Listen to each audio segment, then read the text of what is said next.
Novel عشق میں تیرے رائٹر سائیگرنت ایپیسوڈ نمبر 3۔ نور شہزاد ملک کا انتظار کر رہی تھی، جنہوں نے آج وعدہ کیا تھا اس کے ساتھ ڈنر کریں گے۔ وہ اپنے کام میں بہت بیزی ہوتے تھے، جس کی وجہ سے وہ نور کو زیادہ ٹائم نہیں دے پاتے تھے۔ اس بات پر ہر دفعہ نور ناراض ہو جاتی تھی، لیکن شہزاد ملک اسے ہر بار منا لیتے تھے۔ وہ زیادہ تر بزنس کی وجہ سے گھر سے باہر ہی ہوتے تھے۔ وہ ڈائننگ ٹیبل پر بیٹھی انہی سوچوں میں گم تھی جب کسی کا چہرہ آنکھوں کے سامنے آ گیا تھا۔ چہرے پر نہ چاہتے ہوئے بھی مسکراہٹ آ گئی تھی۔ ابھی وہ مسکرا ہی رہی تھی کہ ملازمہ اس کے پاس آئی تھی اور اس کے سامنے کچھ گلاب کے پھول رکھے تھے۔ یہ کیا ہے؟ وہ ہوش کی دنیا میں آتی ملازمہ کو دیکھ کر بولی۔ یہ پھول باہر پڑے ہوئے تھے اور ان پر آپ کا نام لکھا ہوا تھا تو میں لے آئی، ملازمہ نے مسکرا کر کہا تھا۔ آپ نے کھانا نہیں کھایا اب تک؟ اس کا کھانا ویسے ہی پڑا دیکھ ملازمہ بولی تھی۔ وہ بابا کا ویٹ کر رہی تھی۔ خیر یہ کہاں سے آئے؟ نور مسکرا کر بولی تھی۔ اس نے پھول ہاتھ میں لیے تھے۔ پتہ نہیں، باہر پڑے تھے دروازے پر، ملازمہ نے سادہ سا جواب دیا اور جانے لگی تھی۔ سنیں، نور نے پیچھے سے آواز دی تھی۔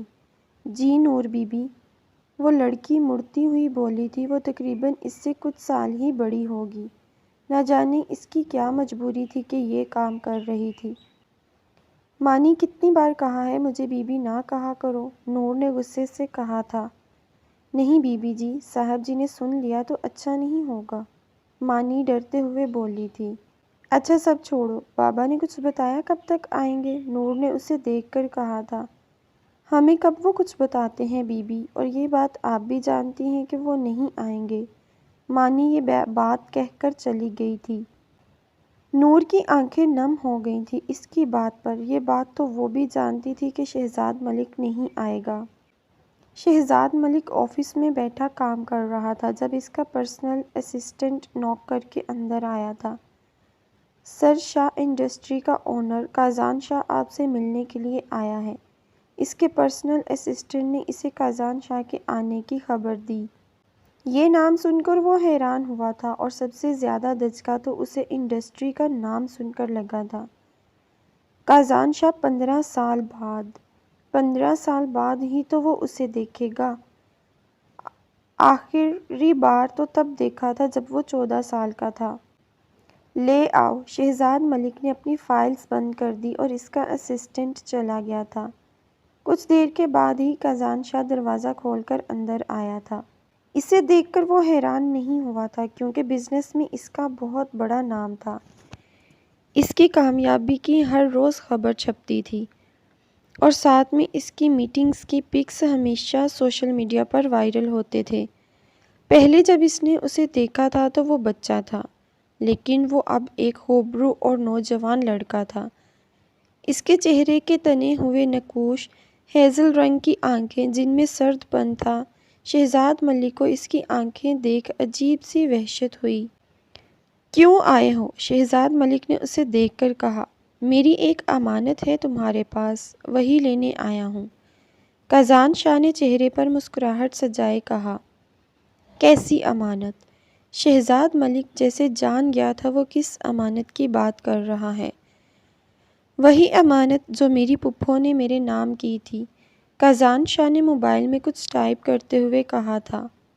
وہ ماضی کی بات تھی اور میں اپنی بیٹی تمہیں کبھی بھی نہیں دوں گا۔ شہزاد ملک کو غصہ آیا تھا۔ سیدھی طرح مانگنے آیا تھا، تم نے انکار کیا، اب میں اپنے طریقے سے اسے حاصل کروں گا۔ کازان شاہ کے چہرے پر مسکراہٹ قائم تھی۔ اگر میری بیٹی کو کچھ بھی ہوا تو تمہارے ساتھ اچھا نہیں ہوگا۔ شہزاد ملک کھڑا ہو گیا تھا۔ ریلیکس، اب آپ کی بیٹی میری عزت ہے، اس کے ساتھ کیسے ڈیل کرنا ہے، کہاں ڈیل کرنا ہے اور کب کرنا ہے یہ میں اچھے سے جانتا ہوں۔ کازان شاہ بھی کھڑا ہو گیا تھا۔ تم میری بیٹی کے قریب بھی نہیں جاؤ گے، شہزاد ملک غصے سے دہڑا تھا۔ بھول ہے یہ تمہاری بیٹی تمہاری کبھی تھی ہی نہیں، وہ ہمیشہ کازان شاہ کی تھی۔ وہ الگ بات ہے، میں اس کی اسٹڈیز کمپلیٹ ہونے کا ویٹ کر رہا تھا۔ ورنہ اب تک وہ میرے قید میں میری حویلی میں ہوتی، قازان شاہ کی بیوی کی حیثیت سے۔ وہ ٹیبل پہ اپنے دونوں ہاتھ رکھ کر بولا، وہ ابھی چھوٹی ہے ان سب کے لیے قازان۔ شہزاد ملک کو سمجھ نہیں آیا وہ کیا کرے۔ اس کی آنکھوں کا سرد پن وہ اسے ڈرا رہا تھا۔ سیدھی طرح نور کو میرے حوالے کرو گے تو ٹھیک ہے، ورنہ جس دن اس کا آخری پیپر ہوگا وہ گھر نہیں جائے گی بلکہ قازان شاہ کی قید میں آئے گی۔ قازان شاہ جانے کے لیے مڑا تھا۔ اگر تم نے ایسا کچھ بھی کیا تو تمہاری جان میں اپنے ہاتھوں سے لوں گا۔ شہزاد ملک اسے جاتا دیکھ کر بولا، اتنی ہمت تم میں نہیں کہ ایک مرد کا مقابلہ کر سکو۔ تم پیٹھ پیچھے وار کر سکتے ہو اور عورتوں پر اپنا حق جتا سکتے ہو۔ اس کا حساب بھی ابھی باقی ہے کہ میری پھپھو کہاں ہے۔ قازان شاہ اس کی بات پر مڑ کر بولا تھا، ابھی تک اپنی پھپھو کو یاد کر رہے ہو؟ میں نے تو کب کا اسے مٹی میں دفنا دیا، شہزاد ملک نے طنزیہ کہا تھا۔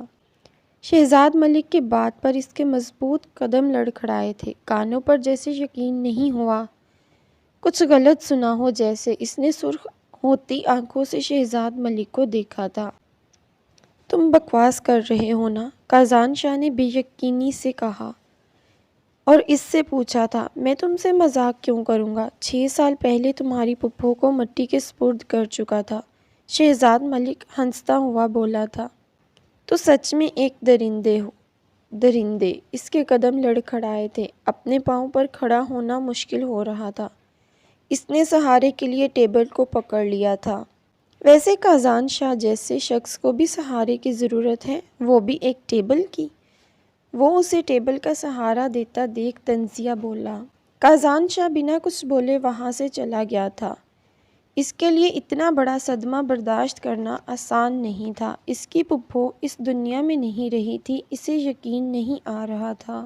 جس پھپھو کو وہ ماں کا درجہ دیتا تھا، جس نے ایک ماں بن کر اسے پالا تھا، ہمیشہ اسے اپنی ماں کا مان دیا تھا، آج وہ پھپھو نہیں رہی تھی۔ دل میں درد سا اٹھا تھا۔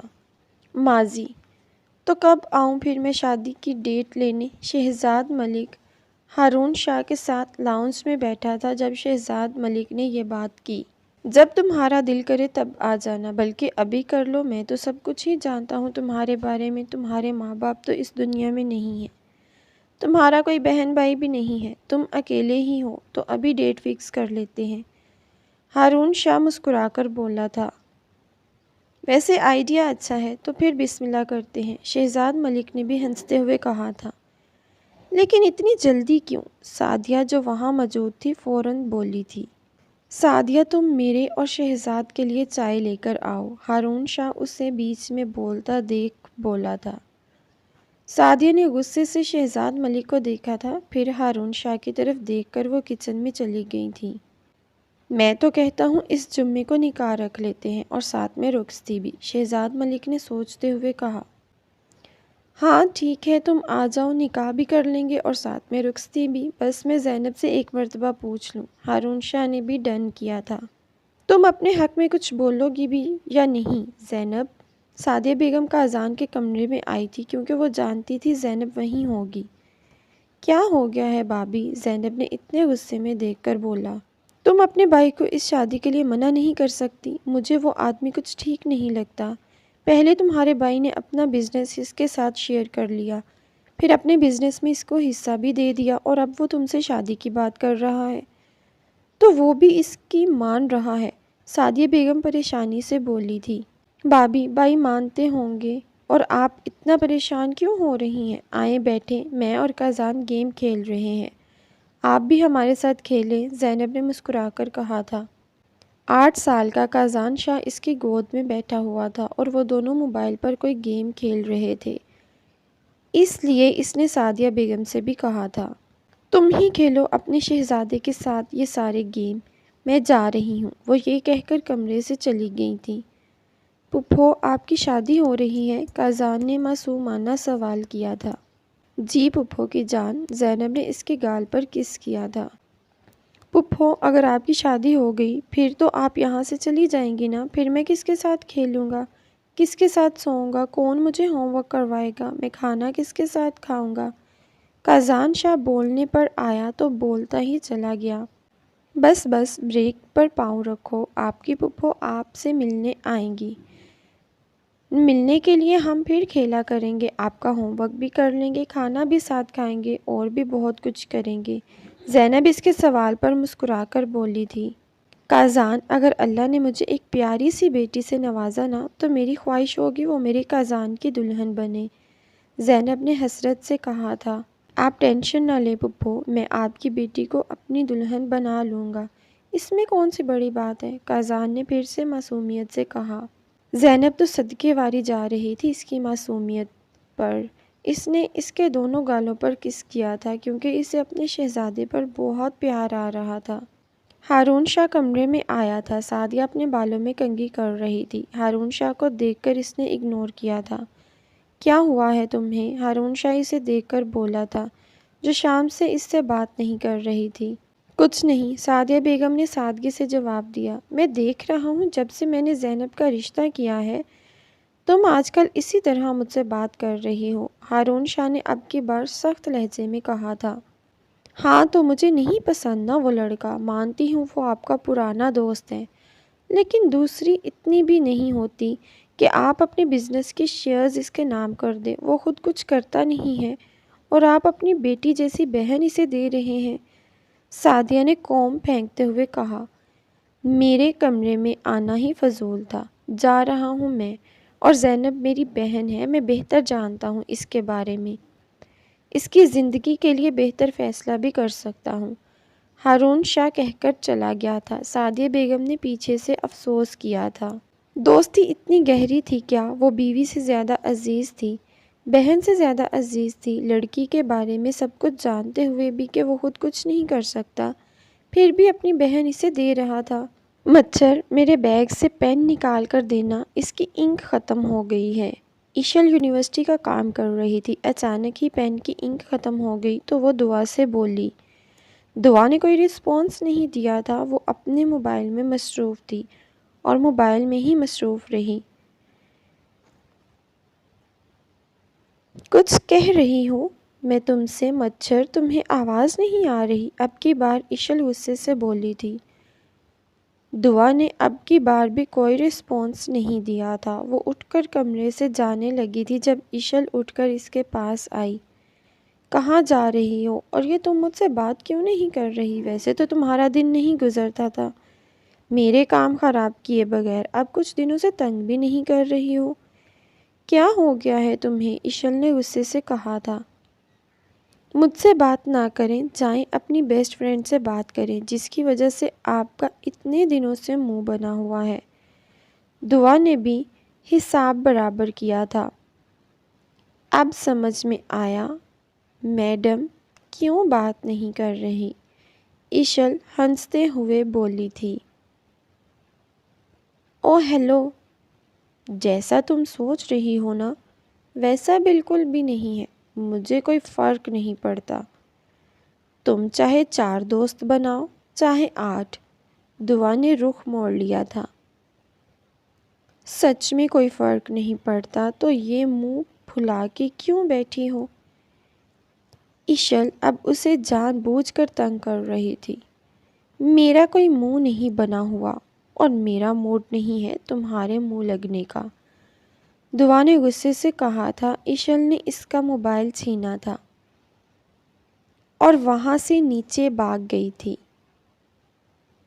چوہی، میرا موبائل واپس کرو، دعا بھی اس کے پیچھے پیچھے آ رہی تھی۔ نہیں دوں گی، اگر ہمت ہے تو لے لو۔ ایشل بھاگتے بھاگتے نیچے لاؤنج میں آ گئی تھی۔ ایشل، میرا موبائل واپس کرو۔ آج اس نے بہت دنوں کے بعد اس کا نام لیا تھا، ورنہ وہ اسے ہمیشہ چوہی ہی بلاتی تھی۔ کیا کہا ہے تم نے؟ ایشل اس کی بات پر فوراً بولی تھی۔ میں نے کہا ہے ایشل، میرا موبائل واپس کرو۔ دعا نے اپنا ہاتھ آگے کیا تھا۔ اب تو بالکل بھی نہیں دوں گی میں، جب تک تم یہ ناراضگی ختم نہیں کر دیتی۔ ایشل بھی اپنی بات پر ڈٹ گئی تھی۔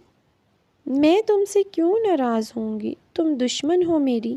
دعا نے اسے گھور کر کہا تھا۔ دشمن ہی سہی، لیکن ہوں تو سہی نہ، بس اب یہ ناراضگی ختم کرو اور اپنا موبائل لو۔ ایشل نے بھی اپنی بات پر قائم رہتے ہوئے کہا، میری تم سے کوئی ناراضگی نہیں ہے، میرا موبائل واپس کرو۔ ایشل، تم اپنی بیسٹ فرینڈ سے یہ جا کے باتیں کرو، اسے ہی جا کے اس طرح تنگ کرو۔ دعا نے پھر اس پر طنز کیا۔ کیا ہو گیا ہے دعا؟ ہو گئی نا غلطی، اب معاف بھی کر دو۔ جانتی ہوں تم نہیں برداشت کر سکتی کسی کو بھی ہمارے درمیان۔ ایشل نے اب صاف صاف بات کی۔ جب جانتی ہیں تو آپ نے ایسا کیوں کیا؟ دعا بھی اب اصل بات پر آئی تھی۔ کیا ہو گیا ہے یار، وہ بس فرینڈ تھی۔ ایشل نے اس کا ہاتھ پکڑ لیا اور اسے صوفے پر بٹھایا۔ جو بھی تھی، لیکن تھی کیوں؟ اس نے منہ بنا کر کہا تھا۔ اچھا نا، اب نہیں ہوگا پکا۔ ایشل نے پیارا سا منہ بنایا تھا۔ معافی، اور وہ بھی بغیر سزا کے؟ دعا نے ہنستے ہوئے کہا تھا۔ ہاں جی، قبول ہے، بس تم یہ اپنی ناراضگی دور کر لو۔ ایشل نے مسکرا کر کہا تھا۔ آج کے دن آپ نے میری خدمت کرنی ہے، دعا نے بڑے مزے سے کہا تھا۔ خدمت؟ وہ بھی تمہاری، یعنی ایک مچھر کی؟ وہ زور زور سے ہنستے ہوئے بولی تھی۔ سوچ لو، ورنہ میں نے راضی نہیں ہونا۔ دعا نے منہ بنایا تھا۔ تم ناراض ہی ٹھیک ہو، کم از کم میری زندگی میں سکون تو ہے۔ تم تنگ تو نہیں کرتی نا؟ ایشل نے جان بوجھ کر یہ کہا تھا۔ ٹھیک ہے، اب میں آپ کو تنگ نہیں کروں گی، آپ سے بات بھی نہیں کروں گی۔ دعا یہ کہہ کر اٹھ کر جانے لگی۔ ایشل نے اس کا ہاتھ پکڑ لیا تھا اور اسے کھینچ کر واپس اپنے ساتھ بٹھایا اور اس کے سر پر ایک اچھا سا تھپڑ مارا جو کہ زور سے لگا تھا۔ دعا نے معصومیت سے اسے دیکھا تھا۔ مار کھانے کا کچھ زیادہ ہی موڈ ہو رہا ہے تمہارا، یہ باتیں کہاں سے کر لیتی ہو؟ جیسی باتیں پہلے کرتی ہوں ویسے ہی نہیں کر سکتی تھی؟ بالکل بھی اچھی نہیں لگ رہی ہو تم مجھے اس وقت۔ ایشل نے غصے سے کہا تھا۔ میں آپ کو اچھی ہی کب لگتی ہوں؟ دعا نے پھر سے منہ بنایا تھا۔ لگتی ہو نا تب جب تم اپنی بہن کو تنگ کرتی ہو۔ ایشل ہنستے ہوئے بولی تھی اور اس کا موبائل اس کے سامنے کیا تھا۔ آپ بھی ناراض ہو؟ ایشل نے پوچھا تھا۔ تو کیا نہیں ہونا چاہیے؟ آپ برداشت کرتی کہ میری کوئی دوست ہوتی اور وہ ہمارے بیچ آتی؟ دعا نے الٹا اس سے سوال کیا تھا۔ جان لے لیتی تمہاری اگر تم ایسا سوچتی بھی۔ نہیں پسند مجھے تمہارے اور اپنے بیچ کوئی بھی، ایشل نے فوراً اسے کہا تھا۔ دیکھ لیا اپنا ری ایکشن، اور میرے ناراض ہونے پر بھی پابندی ہے۔ میں تو لائی بھی نہیں ہوں، خود لائی ہیں اور مارنے کا بھی مجھے کہہ رہی ہیں۔ دعا نے منہ بنا کر کہا تھا۔ اچھا نا، بس کر دو اب، دے دو مجھے معافی۔ ایشل نے ایک بار پھر سے معصومیت سے کہا۔ بالکل بھی نہیں، اگر سزا منظور ہے تو ٹھیک، ورنہ میں بھی معاف نہیں کر رہی۔ دعا نے فوراً اسے کہا تھا۔ اچھا تو پھر اپنی یہ والی سزا چینج کرو، ایشل نے منہ بنا کر کہا تھا۔ نہیں کروں گی، اور آپ کو یہ سزا مکمل کرنی ہوگی، اس کے بعد ہی میں اپنی ناراضگی ختم کروں گی، دعا نے اٹل لہجے میں کہا۔ ٹھیک ہے، رہو ناراض، میں جا رہی ہوں پھر۔ ایشل اٹھ کر جانے لگی تھی، دعا نے اس کا ہاتھ پکڑ لیا۔ بہت بدتمیز ہو تم، چوہی کہیں کی۔ دعا نے اسے گلے لگا لیا تھا۔ ایشل نے بھی اسے اپنے ساتھ لگایا تھا۔ دعا نے اس کے بال زور سے کھینچے تھے، ایشل نے بھی اس کے بالوں میں ہاتھ ڈالا تھا۔ اب دونوں نے ایک دوسرے کے بال اپنی مٹھیوں میں جکڑے ہوئے تھے۔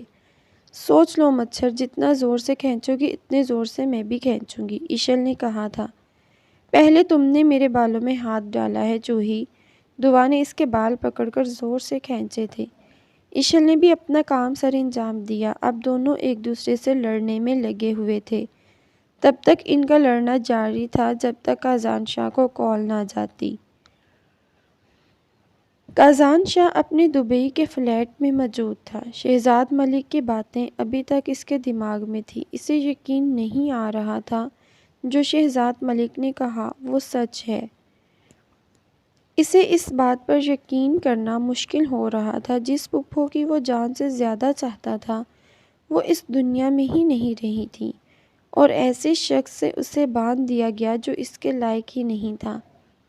نہ جانے اور کیا کیا دکھ دیے ہوں گے اس شخص نے اسے، نہ جانے کیا کیا برداشت کیا ہوگا اس کی پھپھو نے۔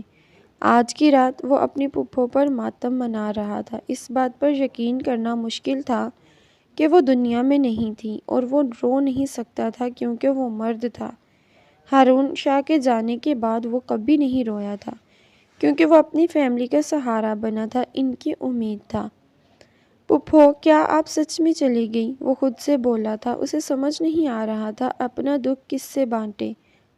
اسے سہارے کی ضرورت تھی۔ آج قازان شاہ کو سہارے کی ضرورت تھی، کندھا چاہیے تھا اپنی پھپھو کا سوگ منانے کے لیے، لیکن وہ اپنا درد کسی سے بانٹ بھی نہیں سکتا تھا، کسی کو بتا بھی نہیں سکتا تھا۔ وہ اس درد کے انتہا پر تھا، کوئی بھی نہیں تھا اس کے ساتھ، اور ایسا وقت ایک مرتبہ پہلے بھی آیا تھا۔ وہی اپنی فیملی کی ڈال بنا تھا اور ان کی امید بنا تھا۔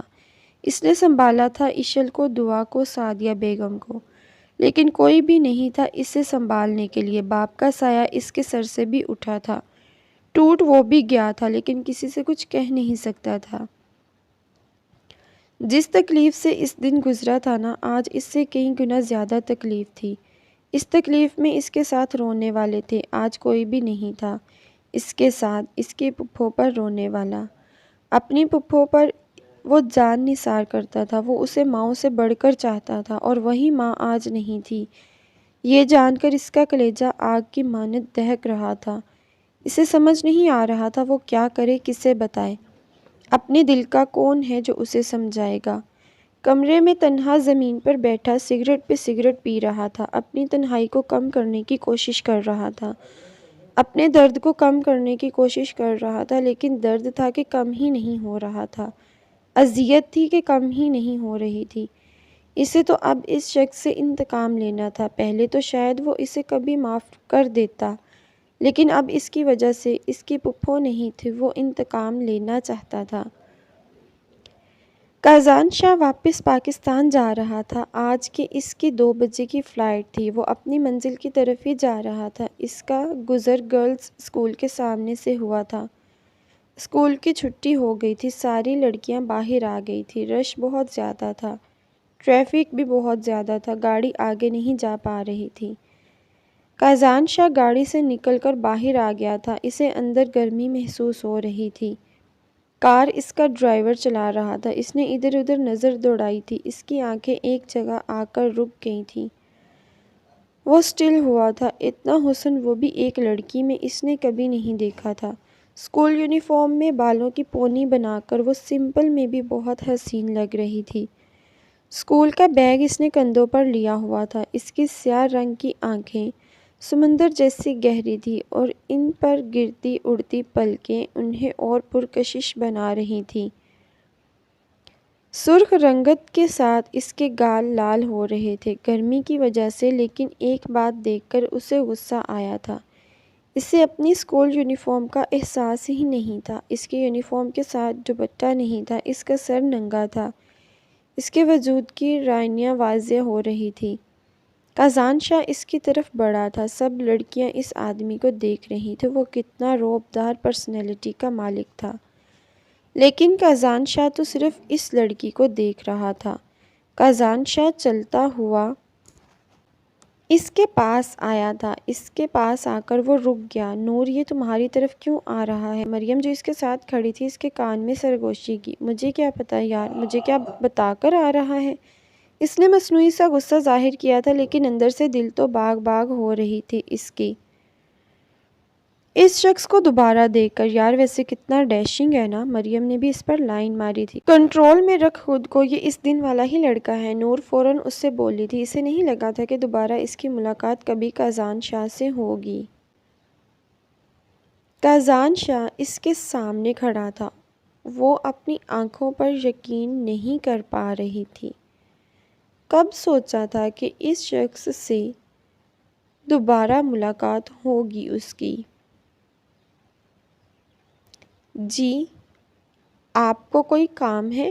کازان شاہ کو خاموش دیکھ کر مریم بولی تھی، کیونکہ وہ جانتی تھی اس کی دوست نے تو اب بولنا نہیں ہے۔ مس، مجھے آپ سے بات کرنی ہے۔ کازان شاہ مریم کی بات اگنور کر کے نور سے بولا تھا۔ آپ کو مجھ سے بات کرنی ہے؟ نور کازان شاہ کو دیکھ کر بولی تھی۔ اسے اپنے کانوں پر یقین نہیں ہوا تھا۔ جی محترمہ، آپ سے۔ اس کے وجود پر سے نظریں چراتے ہوئے وہ بولا تھا۔ اس کو سخت غصہ آ رہا تھا اس کے اس لباس پر۔ جی بولیں، میں سن رہی ہوں، نور نے نروس ہوتے ہوئے کہا تھا۔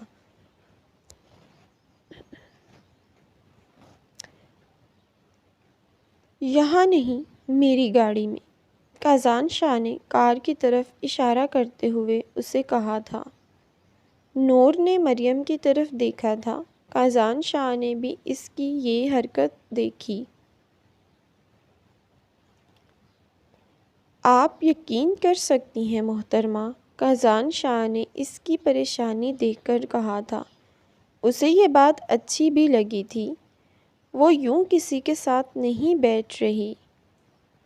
نہیں، آپ یہیں کر لیں بات، مریم نے بیچ میں بولنا ضروری سمجھا تھا۔ کیسی دوست بنا کر رکھی ہے آپ نے محترمہ، جو آپ کو بات کرنے کا موقع ہی نہیں دے رہی؟ کازان شاہ نے برا سا منہ بنایا تھا۔ وہ ٹھیک کہہ رہی ہے، آپ یہیں بات کر لیں، نورالایمان نے مریم کی ہاں میں ہاں ملائی تھی۔ محترمہ، آپ ایسا حلیہ بنا کر یہاں گھوم سکتی ہیں، لیکن میرے ساتھ کار میں نہیں بیٹھ سکتی۔ کازان شاہ نے اس کے وجود پر نظر پڑتے ہوئے کہا تھا۔ اب آپ اپنی حد سے گزر رہے ہیں۔ نورالایمان کو اب کی بار اس کی بات اچھی نہیں لگی تھی۔ عورت کی خوبصورتی ہمیشہ پردے میں ہوتی ہے۔ آج جیسے میں آپ کی خوبصورتی دیکھ کر آپ کی طرف کھینچا چلا آیا ہوں، کیونکہ میرا ارادہ کوئی غلط نہیں ہے۔ یہی خوبصورتی دیکھ کر کل کو کوئی اور آپ کی طرف آئے گا محترمہ، لیکن عزت کی نظر سے نہیں، بلکہ ہوس کی نظر سے۔ وہ آپ کو دیکھے گا، لیکن اگر آج آپ پردے میں ہوتی تو کازان شاہ کو آپ کی یہ خوبصورت آنکھیں بہت پسند آتی۔ محترمہ، کازان شاہ نے مسکراتے ہوئے کہا تھا۔ کازان شاہ، وہ زیر لب اس کا نام بڑبڑائی تھی۔ کازان شاہ نے بھی اس کی بڑبڑاہٹ سنی تھی۔ محترمہ، اتنا مشکل نام بھی نہیں، یاد ہو جائے گا، وہ مسکرا کر بولا تھا۔ میں نے کیوں یاد کرنا ہے؟ کازان شاہ کی بات کے جواب میں وہ فوراً سے بولی تھی۔ ٹھیک ہے محترمہ، نہ یاد کیجیے گا، لیکن ایک سوال کر سکتا ہوں؟ کازان شاہ اس کی جلد بازی پر مسکرایا تھا۔ آپ کی عمر کیا ہے محترمہ؟ امید ہے مجھ سے زیادہ چھوٹی نہیں ہوگی، کازان شاہ نے بالوں میں ہاتھ پھیرتے ہوئے کہا تھا۔ کیا؟ نورالایمان نے صدمے کی کیفیت سے بولا تھا۔ مجھے پتہ تھا محترمہ آپ ایسے ہی بات کریں گی، اس لیے چاہ رہا تھا ہم کار میں بیٹھ کر آرام سے بات کر لیں۔ کازان شاہ اس کی حیرانی پر بولا تھا۔ آپ میری عمر کیوں پوچھ رہے ہیں؟ اور میرا آپ کی عمر سے کیا تعلق؟ وہ پریشان ہوئی تھی۔ آخر کو آپ کو اپنی بیوی بناؤں گا تو عمر کا تو پتہ ہونا چاہیے نا۔ اس کی بات پر نورالایمان کبھی اسے حیرانی سے اور کبھی مریم کو حیرانی سے دیکھ رہی تھی۔ آپ کا دماغ جگہ پر ہے؟ پہلی ملاقات میں ہی آپ ایسی باتیں کر رہے ہیں، مریم نے غصے سے کہا تھا۔ میں آپ سے بات نہیں کر رہا میری محترمہ کی دوست۔ قازان شاہ کو مریم کا بیچ میں بولنا بالکل بھی برداشت نہیں ہوا تھا۔ میں خود حیران ہوں آپ کی بات پر، نورالایمان پریشانی سے بولی تھی۔ وہاں موجود سب انہیں ہی دیکھ رہے تھے، لیکن کوئی بھی ان کی گفتگو نہیں سن پا رہا تھا۔ آپ زیادہ نہ سوچیں محترمہ، اور میری بات پر غور ضرور کیجیے گا، قازان شاہ نے مسکرا کر کہا تھا۔ آپ نے مجھے ابھی اتنی باتیں کی ہیں، کون سی بات پر غور کرنا ہے؟ نورالایمان نے پریشانی سے کہا۔ فی الحال آپ پردے والی بات پر غور کریں محترمہ۔ قازان شاہ یہ کہہ کر مڑ گیا تھا۔ نورالایمان اس کی پشت کو دیکھ رہی تھی۔ وہ جا کر اپنی کار میں بیٹھ گیا تھا۔ اس نے مڑ کر نورالایمان کو دیکھا تھا اور ہاتھ کے اشارے سے بائے کہا تھا۔ نورالایمان نے بھی سر ہاں میں ہلا کر اسے جواب دیا تھا۔ مریم غصے سے اسے دیکھ رہی تھی۔ تم پاگل ہو گئی ہو نور، تم اس سے صرف دوسری مرتبہ مل رہی ہو اور تم اتنی فرینک ہو کہ اس سے بات کر رہی ہو۔ مریم کو اس کا یوں بات کرنا پسند نہیں آیا تھا۔ کیا ہو گیا ہے مریم؟ وہ صرف بات ہی تو کر رہا تھا، اور کتنے اچھے سے بات کر رہا تھا۔ میں نے تو سوچا بھی نہیں تھا کہ میری اس سے دوبارہ ملاقات ہو جائے گی، نورالایمان نے چہکتے ہوئے کہا تھا۔ تم پاگل ہو نور، تم ایسے ہی کسی سے بات کر لو گی؟ مریم نے اسے پھر سے ڈانٹا تھا۔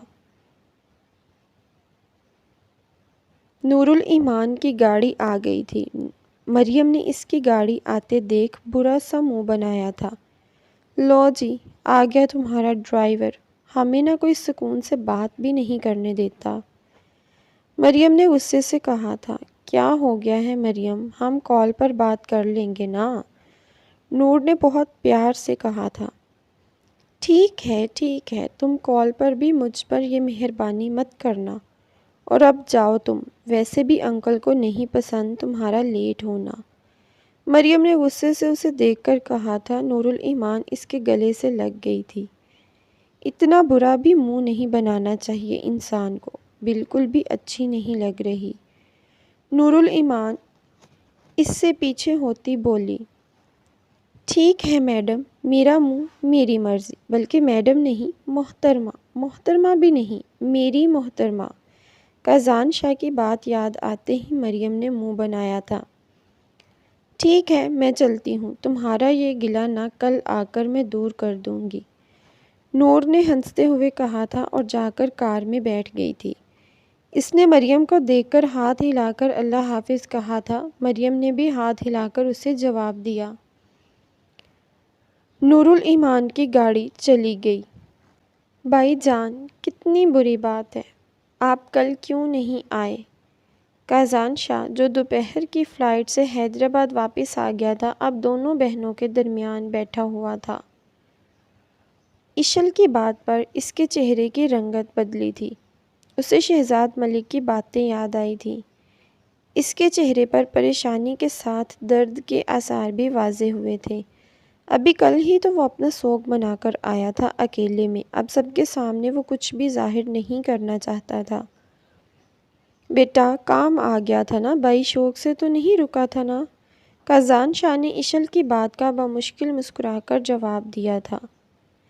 اچھا نا بھائی، آپ کسی سے شادی کی بات کر رہے تھے، کون ہے وہ؟ دعا مسکرا کر بولی تھی۔ دعا کی بات پر اسے کل جس لڑکی سے ملاقات ہوئی تھی اس کی یاد آئی تھی، ساتھ میں نورالایمان کا خیال بھی آیا تھا۔ وہ ہماری پھپھو کی بیٹی ہے، اشل نے فوراً جواب دیا تھا۔ ہماری پھپھو؟ میں تو نہیں ملی ان سے، کہاں ہے وہ؟ دعا نے اشل کی بات پر سوال کیا تھا۔ یہ تو میں بھی نہیں جانتی کہاں ہے وہ، لیکن ان کی ایک خوبصورت پیاری سی بیٹی ہے جو کہ بائی کی دلہن بنے گی، اشل نے مسکرا کر جواب دیا تھا۔ چھوڑو تم دونوں ان باتوں کو، یہ بتاؤ ایگزامز کب ہیں تم دونوں کے؟ قازان شاہ ان کی باتوں کو دیکھ کر بولا تھا۔ بس بھائی، کچھ ہفتوں میں، دعا نے ہنستے ہوئے بتایا تھا۔ تیاری کیسی ہے میرے بچے کی؟ قازان شاہ نے دعا کو دیکھ کر کہا تھا۔ بہت اچھی بائی، آپ دیکھنا پوری کوشش ہوگی پاس ہونے کی، وہ مسکرا کر بولی تھی۔ دعا پڑھائی میں اتنی اچھی نہ تھی، اسی لیے وہ اتنی ہی کوشش کرتی تھی کہ جتنا وہ پاس ہو جائے۔ اس کے مقابلے میں اشل پڑھنے میں بہت اچھی تھی اور وہ اپنی کلاس میں ٹاپ کرتی تھی۔ اب بھی دونوں کا یہی ماجرا تھا، اگر اشل پڑھنے میں اچھی ہے تو دعا کو پھر بھی مسئلہ ہے، وہ بس پاس ہونے کی حد تک ہی کرتی تھی۔ ٹھیک ہے، تم دونوں بھی جا کر آرام کرو، رات بہت ہو گئی ہے، کل کالج اور یونیورسٹی بھی تو جانا ہے۔ وہ تینوں بہت دیر سے باتیں کر رہے تھے، اس لیے کازان شاہ نے کہا،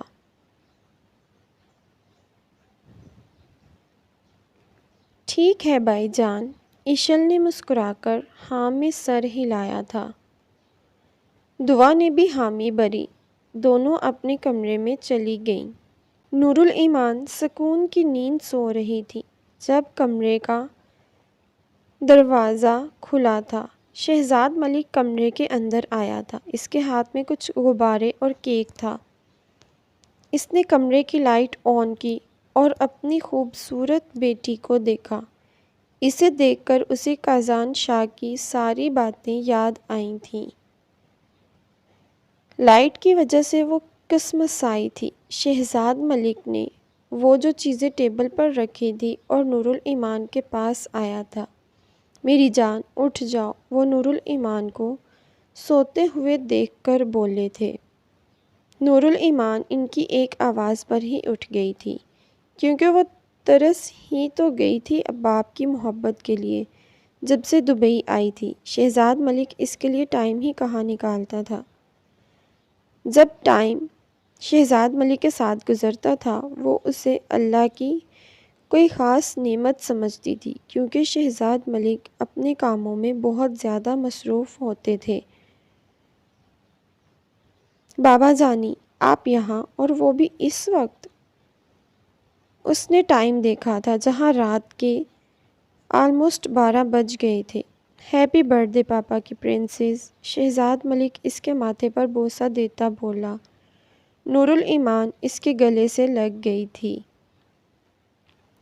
اس کی آنکھوں میں آنسو تھے، وہ شہزاد ملک کے سینے سے لگ کر رو رہی تھی۔ اسے لگا تھا شاید پچھلی برتھ ڈے کی طرح شہزاد ملک اس کا یہ برتھ ڈے بھی بھول چکے ہیں۔